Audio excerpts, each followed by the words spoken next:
কি অবস্থা পাকিস্তান? ঠিকঠাক? রাত্রে কি ঘুম আসবো? কি মনে হয় ঘুম আসবো নি পাকিস্তানের? বাবর আজম, মোহাম্মদ রেজওয়ান দুটারে বসায়া দিছে।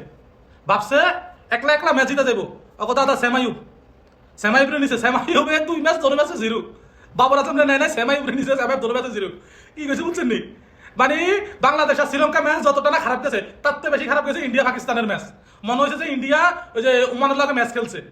কি কইছে বুঝছেন? মনে হচ্ছে এত আশা নিয়ে বসেছিলাম যে ইন্ডিয়া পাকিস্তানের ম্যাচ ম্যাক্সিমাম 200+ রান হইব, 200+ রান করে 200+ রান শেষ করবো, এরকম একটা আশা নিয়ে বসে আছিলাম। কিন্তু কি হলো? হাইসা খেলে, একদম হাইসা খেলে ইন্ডিয়া জিতে গেছে। মনে হয় পাকিস্তানের নিয়ে পুতুল খেলা খেলছে। কিছু বুঝছেন? এটা নিয়ে পাকিস্তান খেলবো, পাকিস্তান কোয়ালিফাই করে আলাবে, এটা নিশ্চিত। কারণ পিছিয়ে দিয়ে ওমান আর ইউএসএ আছে।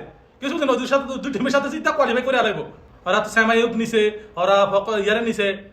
মোহাম্মদ রিজওয়ানের টিমে ভালো ফিট না, বাবর আজমও ভালো প্লেয়ার না। আরে বেটা, বাবর আজম যদি বামাতে খেলে সেমাইউবতে ভালো খেলবো, বামাতে খেললে সেমাইউবতে ভালো খেলবো।